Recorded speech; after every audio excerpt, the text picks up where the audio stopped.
He loved his kids, he loved his wife. I just don't know what happened. I don't know how to act because I've lost 8 parts of me. And to hear this kind of news that someone would shoot 8 children, 8 innocent children, it's just unreal.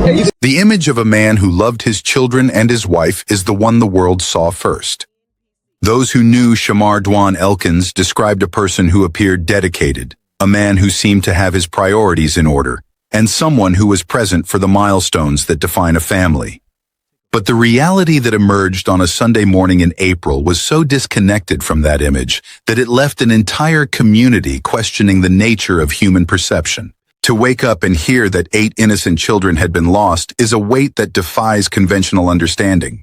When the news broke, those who looked into the eyes of the man responsible saw something they could only describe as an absence. There was a vacancy there, a lack of the spark that typically defines a soul, leading some to describe him as a non-player character in his own life, a man who had become a shell of a person while still moving through the daily motions of existence. The central mystery of this case is not just what happened, but how it was possible for a man to spend a quiet afternoon watching his children play in the yard and then, before the next sunrise, make a choice that would end everything. How does someone sit at a dinner table with his eldest daughter, sharing a meal and a laugh, posting that moment to social media for the world to see, and then return home to a finality that cannot be undone? This story is a study in a decade of warning signs that were never assembled into a single, coherent picture. It is a chronicle of a system failure that occurred quietly across 6 different institutions, each holding a piece of the puzzle, but none talking to the others. Beyond the timeline and the statistics provided by press conferences, there is a question that lingering media coverage has hesitated to address. Why did his mind take him to one specific door in Bossier City instead of the highway or a state line? To understand the true motive, we have to look past the verdict of social media and the summaries of the news cycle. We must examine the full picture, built from court records, family statements, verified posts, and federal documents. This is the story of Shamar Elkins, and it did not begin on the morning of April 19th. That morning was merely the conclusion of a story that started years earlier in the streets of Shreveport. Before we dive into the deep history of this case and the missed connections that led to tragedy, please take a moment to support this investigative work by liking this video and subscribing to Time in Crime for more in-depth true crime analysis. Saturday, April 18th, 2026, in the Cedar Grove neighborhood of Shreveport, Louisiana, appeared to be like any other spring weekend. Freddie Montgomery, a local resident, was walking home from a neighbor's house when he saw Shamar Elkins sitting on his front porch. The scene was peaceful. Children were playing in the yard, and the 2 men exchanged a brief, normal wave as Montgomery passed by. It was the last moment of normalcy that Street would ever know. Within 24 hours, the block was flooded with law enforcement. When Montgomery opened his curtains the next morning, he found a scene of absolute devastation. Multiple fatalities were confirmed, including 8 children. The man who had been sitting on the porch watching them play just hours earlier was now the focus of a massive criminal investigation. This was not a random act of violence, nor was it a sudden fit of rage where someone simply snapped. As Louisiana Governor Jeff Landry later stated, what occurred was systematic. It became the deadliest mass casualty event in the state in years, occurring not in a public space or a school, but inside 2 residential homes. For residents like M. London, who had lived in the area for over 3 decades, the event was beyond comprehension. To understand how this happened, we have to go back to December 7, 1994, the day Shamar Elkins was born in Shreveport. His early years were marked by instability. His biological mother, Mahalia, was a teenager struggling with a crack cocaine addiction and was unable to provide the care he needed. In her absence, a family friend named Betty Walker stepped in to raise him. Walker became the constant in his life, the parental figure who provided structure while his biological mother was out of the picture. Though Shamar and Mahalia would eventually reconnect in the mid-2010s, By that point, he was already an adult, a soldier, and a man whose personality had been forged by his early experiences and the environments he chose to enter. In August 2013, at the age of 18, Elkins enlisted in the Louisiana Army National Guard. For the next 7 years, he served as a signal support system specialist and a fire support specialist. These were roles that required a high degree of technical skill and the ability to coordinate weapon systems and firepower under extreme pressure. He was trained to maintain composure while everything around him was in chaos. This military conditioning is a critical element of the story because it taught him how to internalize stress and present a facade of stability even when internal structures were collapsing. He was a man who knew how to handle high-stakes environments, yet his military career ended in August 2020 with him holding the rank of private, the lowest enlisted rank, despite 7 years of service. This stagnation suggests a career that was either troubled or marked by a lack of progression that mirrors his later struggles in civilian life. When he transitioned out of the uniform, there was no documented reintegration program or support framework to help him navigate the shift back to being a civilian. He took a job at UPS, where his coworkers saw him as a dependable and devoted family man. However, a colleague named Willie Vasher noticed a disturbing physical detail that indicated something was wrong. Elkins had a prominent bald spot that was not the result of age or genetics. He was pulling his own hair out, strand by strand, during his shifts. This behavior, known as trichotillomania, is often a physical response to overwhelming stress or anxiety. It was a visible cry for help, a sign that the pressure inside him was reaching a breaking point. Yet it was overlooked by those around him. At the time, Elkins was balancing a massive structural and financial load. He was maintaining 2 separate households with 2 different sets of children on a single UPS salary. He was living in a rental home on West 79th Street, a property owned by a local pastor, and the financial strain of this lifestyle was a constant, silent pressure. He was holding everything inside, just as his military training had taught him to do. The complexity of his personal life was something few people fully understood. Elkins was not just a boyfriend to Christina Snow, as some early reports suggested. She was his ex-wife, and their history went back to at least 2013. That year, Christina gave birth to their daughter, Sarah. By 2016, the Louisiana Department of Children and Family Services had filed a lawsuit against Elkins, alleging neglect of his daughter and seeking to compel child support payments. This means that a full decade before the tragedy, the state's child welfare agency had documented concerns about his ability or willingness to care for his offspring.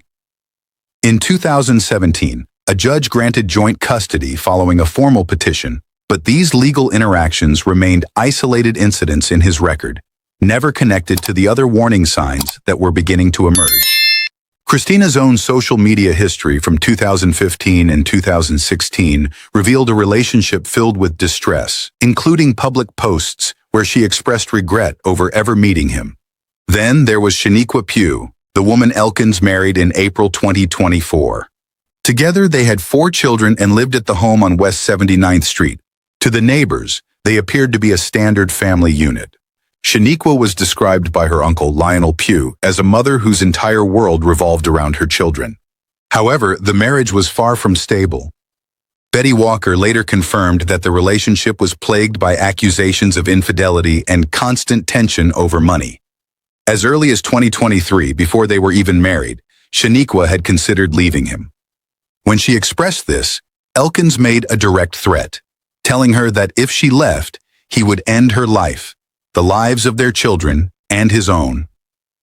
While he later tried to dismiss the comment as a joke, the threat was a clear indicator of his mindset.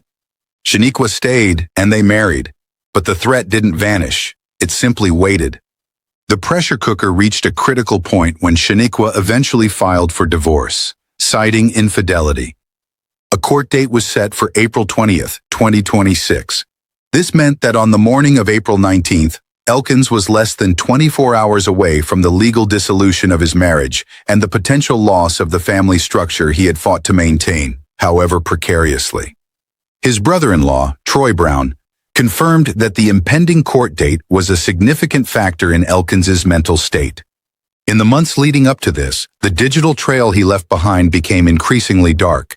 In January 2026, Elkins voluntarily checked himself into a Veterans Affairs hospital for mental health treatment. He stayed for about a week and returned home appearing happy to his family. But as those familiar with mental health crises know, a sudden appearance of happiness can sometimes be a mask or a sign that a person has reached a final, internal decision.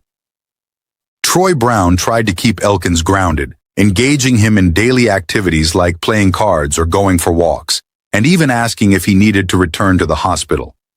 Elkins insisted he would handle his problems on his own. In February 2026, Elkins made an attempt on his own life. This was followed by more counseling and medication management through the VA, but he was again discharged into the same environment that had triggered the crisis. There was no coordinated follow-up between the federal VA system and the local institutions that were also dealing with Elkins. His social media posts continued to provide a window into his deteriorating mental state. In March, he shared a post about wanting to start over with a different woman, showing a mental detachment from his current families. By early April, he was posting poems asking for God's help in managing his emotions and rejecting negativity. On Easter Sunday, he posted a photo of himself with 7 of his children, calling it a blessed day at church. But that same day, he called his mother and stepfather in tears, overwhelmed by dark thoughts because of the pending divorce. He told them that some people simply do not come back from their demons. It was a clear warning, yet it didn't trigger a welfare check or a call to a crisis line.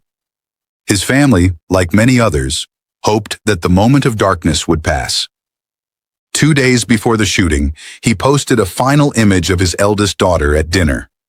It was the last public glimpse of a man who was still performing the role of a father while losing an internal battle. The tragedy of April 19th was the result of these many disparate threads finally coming together. The VA had his mental health records, the courts had his history of child neglect and weapons convictions, and the police had his name in their systems for various domestic issues. But because these institutions operated in silos, the full picture of the threat he posed was never visible to anyone until it was too late.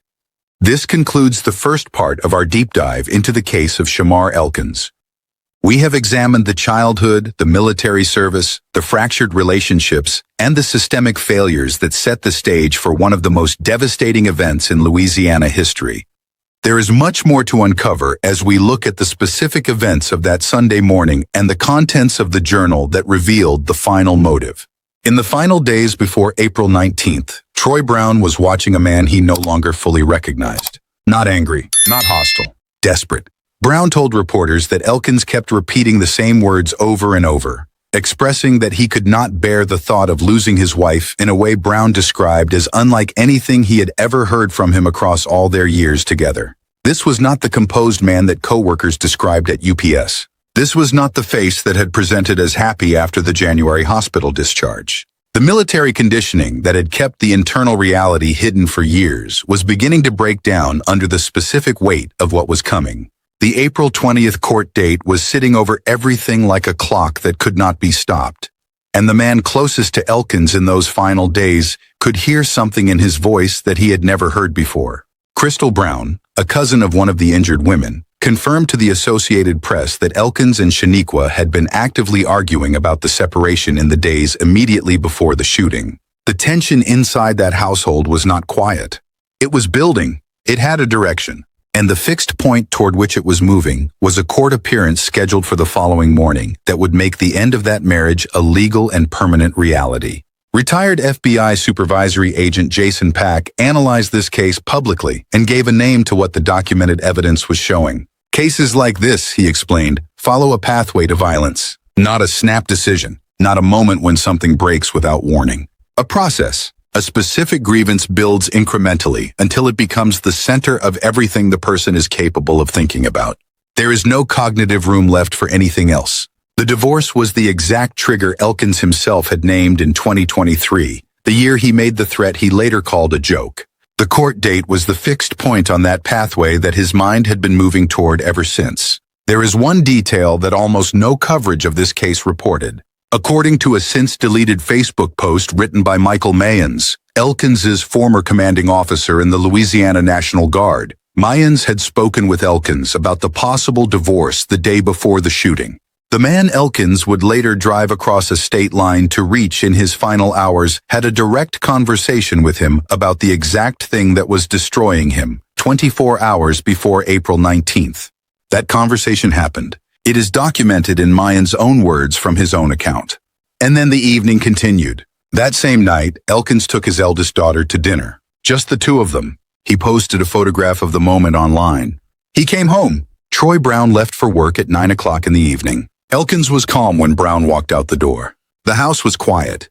Brown went to work. Elkins stayed inside. What happened between 9 o'clock Saturday night and sunrise Sunday morning has not been fully reconstructed by investigators speaking publicly. What is confirmed is that by the time Cedar Grove began to stir on the morning of April 19, 2026, Elkins had already left the house. The decision had already been made. Governor Jeff Landry stated clearly after the fact that what followed was not the result of a fit of rage and did not happen in a single uncontrolled moment. Shreveport Police Chief Wayne Smith described it publicly with precise language. A 68-minute sequence, 4 crime scenes, 2 cities, 1 man, 5:05 in the morning, Harrison Street, Cedar Grove. Elkins arrived at the home of Christina Snow, his ex-wife, living 1 block from West 79th Street. He knocked before sunrise. She answered the door. He opened fire. Christina Snow was struck 9 times. She survived. After being shot 9 times at her own front door, Christina Snow used Siri on her phone to call 911. Her aunt, Lashin Berry, confirmed this to CNN. That call became the thread connecting both crime scenes for investigators. The single human act of survival in those first minutes that would allow law enforcement to begin building the picture of what was happening across Cedar Grove that morning. Elkins took Christina's 3 children from that home and drove to West 79th Street, where Shaniqua and the other children were asleep. Shaniqua was struck multiple times. She survived by reaching a neighbor's house and calling 911 from there. Her uncle Lionel Pugh told reporters that Shaniqua described herself as running for her life and that the only people who survived were the ones who managed to get away. That statement, in its simplicity, is one of the most devastating lines in the documented record of this case. The ones who survived were the ones who got away. That is the entire geometry of what happened inside that home.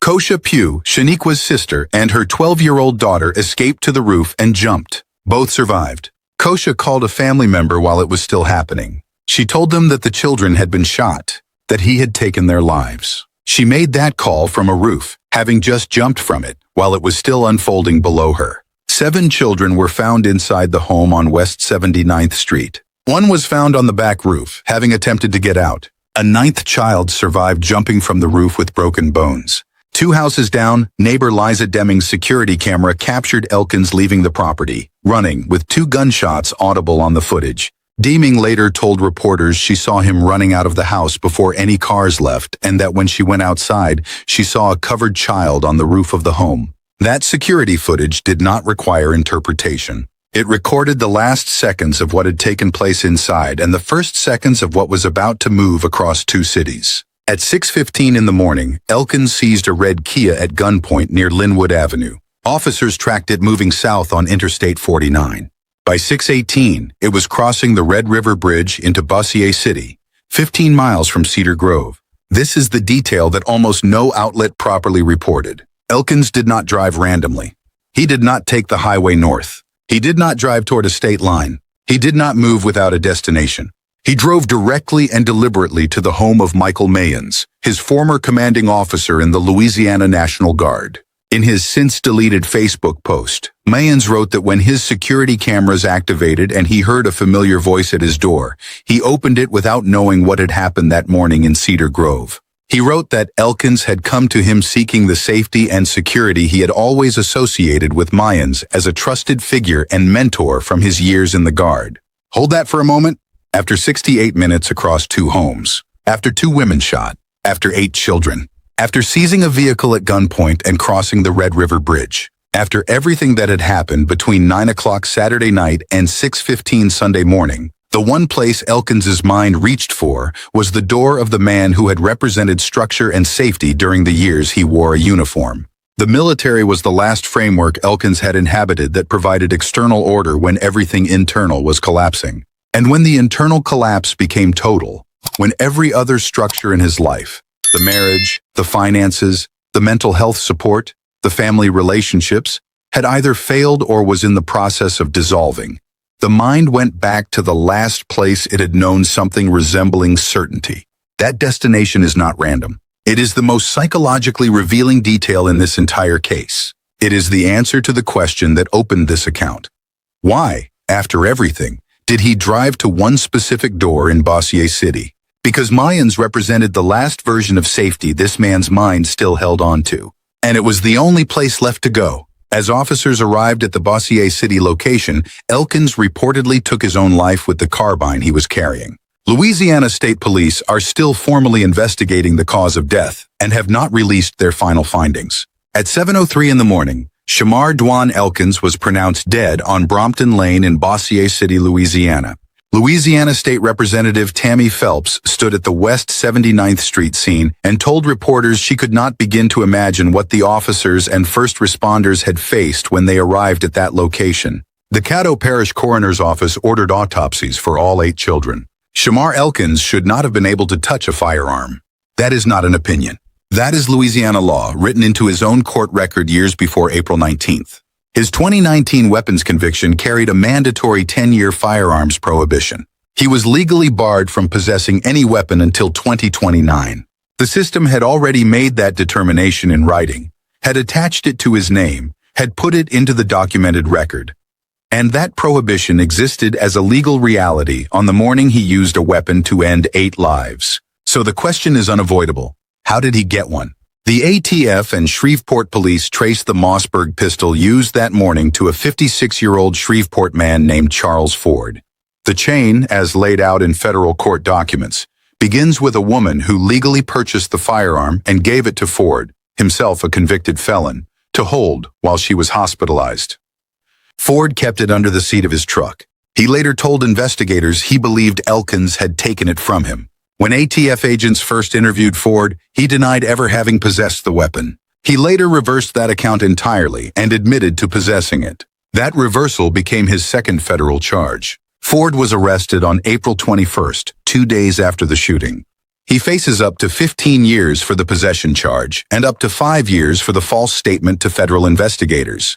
A combined potential sentence of up to 20 years in federal prison. Mayor Arsenault reviewed a photograph of the weapon and described it publicly as appearing to be part handgun and part sawed-off shotgun. ATF Special Agent in charge Joshua Jackson stated publicly that holding people accountable extends beyond the person who pulled the trigger and includes everyone who provided access to the firearm later used to cause harm in the community.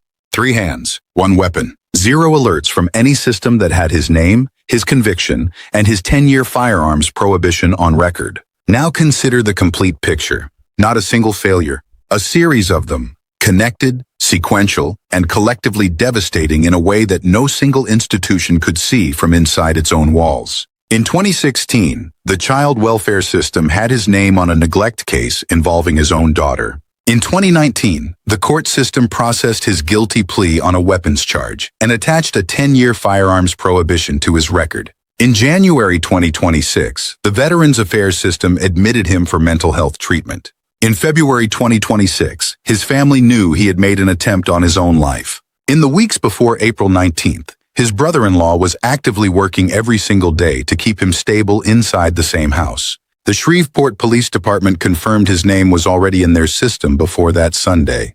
The divorce filing cited the exact trigger he had named explicitly in 2023. The court date was set for the following morning. 6 institutions, 6 documented contact points with the same man, not one of them communicating with any other, and the resource that might have helped fill that gap, the mechanism that could have sat between those silos and connected the pattern, had just been removed. In March 2026, weeks before April 19th, the Shreveport City Council voted to withdraw from a partnership with the Caddo Parish Sheriff's Office to operate a dedicated domestic violence resource center. The center that was supposed to exist was gone before Shaniqua Pugh ever needed it. City Council member Tabitha Taylor told CNN that domestic violence accounts for 30% of all homicides in Shreveport, with African American women carrying that weight most heavily. Caddo Parish Sheriff Henry Whitehorn stated publicly that the community could not afford to treat domestic violence as an afterthought and that every victim deserved access to safety. Louisiana State Senator Sam Jenkins expressed public concern that people with documented histories of domestic violence were not being tracked closely enough or offered the treatment that might prevent situations like this one from escalating before they became irreversible.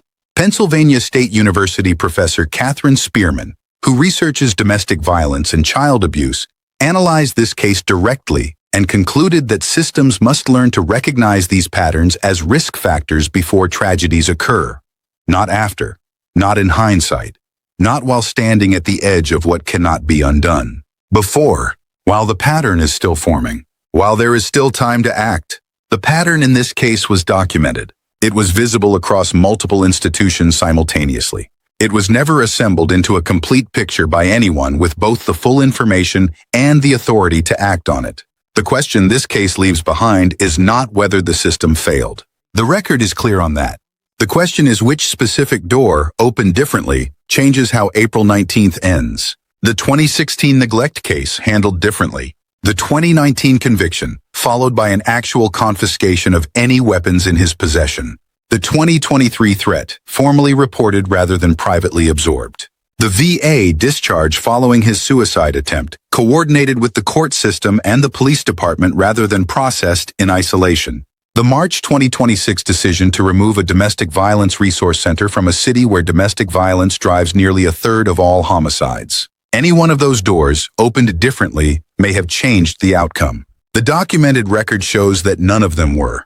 Professor Spearman's conclusion is not abstract. It is specific to this case and to every case that follows the same documented pathway. The pathway that retired FBI supervisory agent Jason Pack named publicly.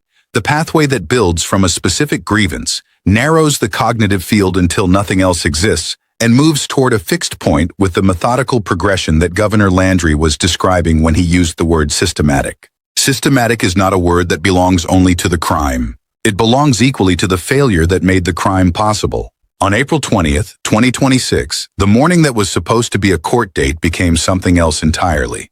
Councilman James Green stood outside the home on West 79th Street and told the community that the moment called for pausing, for stopping everything and honoring the lives that had been taken and the families that had been permanently altered by a single morning. And then he read 8 names into the public record. Jayla Elkins, 3 years old. Shayla Elkins, 5 years old. Brylin Snow, 5 years old. Caleb Pugh, 6 years old. Khadarian Snow, 6 years old. Layla Pugh, 7 years old. Marcom Pugh, 10 years old. Sarah Snow, 11 years old. 5 girls, 3 boys. The youngest was 3 years old. The oldest was 11. 7 of the 8 were Shamar Elkins' own children. The 8th, Marcon Pugh, was the son of Troy Brown, the brother-in-law who had sat with Elkins every day, played dominoes, went for walks, asked directly whether he needed to go back to the hospital, and left for work at 9 o'clock Saturday night, believing the man he left behind was going to be there when he came home. Marcon Pugh was the boy Troy Brown had helped raise, the boy who lived in that house, the boy who was there when Brown walked out the door. Troy Brown spoke publicly after April 19th. He said he would never get to throw a football with his son again. And then he said something that has barely been reported anywhere. The detail that carries more weight than any timeline, any court document, any institutional analysis in this entire case. He said he would never again hear his son ask him for a bag of chips. That moment, that specific, ordinary, irreplaceable moment, a 10-year-old boy turning to his father and asking for something small, something that required nothing. Something that would have happened 100 more times across 100 more ordinary evenings in a life that had every right to continue. A moment that will never happen now. That is what April 19th, 2026 actually cost. Not in the language of statistics, not in the framework of policy analysis or institutional critique, in a bag of chips. In the specific texture of a life that was present on Saturday and absent on Sunday. And in the space left behind by the kind of ordinary that a father will spend the rest of his life reaching for. These 8 losses more than doubled Shreveport and Caddo Parish's total homicide count for the entire year in a single morning. Governor Landry's Love One Louisiana Foundation covered all funeral costs.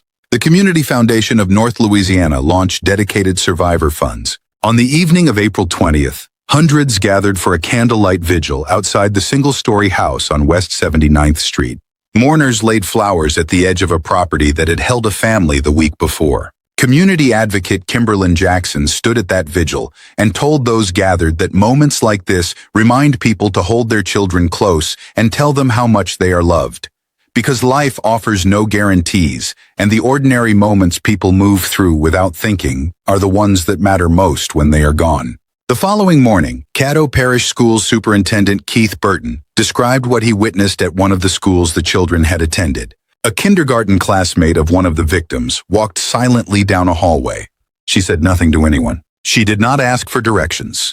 She did not look for a teacher. She walked into the counseling room, found a counselor, and put her head on their shoulder and cried. No words, no framework, no explanation she was capable of giving. She simply knew that something was gone from the world she had been in the day before, and she walked toward the nearest person who felt safe. That image, a 5-year-old moving in silence toward safety because the world had become something she could not articulate, is the truest picture of what April 19, 2026 left behind in Cedar Grove. Not in the court documents, not in the ATF trace report, not in the timeline reconstructed by the police chief. In a child who couldn't find words for what she was feeling and didn't need them to know that something irreplaceable was missing. Monsieur London, 35 years on West 79th Street, stepped outside that Sunday morning to close his gate and found his block sealed off in every direction by law enforcement. He told reporters that nothing like this had ever happened on that street, that it was bad, that he hated it had to happen to those kids. 35 years. And the morning that broke that record was the morning 8 children did not wake up. This case is not closed. Charles Ford's federal case is ongoing. The ATF investigation remains active. Louisiana State Police have not released their final findings on the events in Bossier City. There are answers still outstanding about the systems that held this man's information and never connected it. There are questions about accountability, not just for the individuals in this case, but for the institutional architecture that processed Shamar Elkins across 6 separate contact points without ever seeing the complete picture those contact points assembled. The FBI recovered a journal. What that journal contains, the documented motive written in Elkins' own hand, the internal record of what was building inside him before anyone around him understood what it was building toward, is part of what the investigation continues to process. What has surfaced from that recovery already adds a dimension to this case that changes how the social media posts, the phone calls, the hospital admissions, and the final destination in Bossier City are understood. Every development in that investigation will be covered. Every verified update will be here. If you or someone you know is facing domestic violence, the National Domestic Violence Hotline is available 24 hours a day. If you or someone you know is experiencing a mental health crisis, the 988 Suicide and Crisis Lifeline is available by call or text at any time, completely free. No crisis is required to reach out. Early contact is not weakness. It is the intervention that the systems in this case failed to provide at every documented opportunity. Before this ends, there is one thing that needs to be said directly. 8 names were read into the public record on April 20th, 2026 by a councilman standing outside a house on a street where 35 years of ordinary life had just ended. Those names belong to children who had every right to the years that were taken from them. They are not a statistic. They are not a policy argument. They are not a data point in an institutional failure analysis, however necessary that analysis is. They are Jayla, 3 years old, who had barely begun. They are Shayla, 5 years old, who was still learning the world. They are Brillin, 5 years old, with a whole life ahead. They are Caleb, 6 years old, who should have had decades more. They are Kadarian, 6 years old, whose name deserves to be spoken. They are Layla, 7 years old, who had so much still to discover. They are Marcon, 10 years old, who asked his father for a bag of chips. They are Sarah, 11 years old, the oldest, who had already seen enough of the world to know it held more than this. 8 children who deserved every single year that was taken from them. Every ordinary Tuesday. Every bag of chips. Every question asked without thinking, because the person they were asking would always be there. every moment that was supposed to come next. This case matters because they mattered. And if this documentary gave you something the news cycle didn't, if it built a picture that press conferences didn't have time for and social media verdicts couldn't contain, then the most important thing you can do right now is make sure it reaches the people who need to hear it. Share this video with someone who should know this story. Leave a comment with the part of this case that deserves more attention than it has received, because the parts that get overlooked are often the parts that matter most. And if you are not yet subscribed to Time and Crime, do it now. This case is still developing. New documents are still surfacing. New testimony is still entering the record. Every update will be here, and the only way to be present for it is to be subscribed and have notifications turned on. The next update on this case should not be something you have to search for. Jayla, Shayla, Brilan, Caleb, Khadarian, Layla, Marco, Sarah. 8 names, 8 children, every single year taken from them. They deserved more, and this case will not be forgotten here.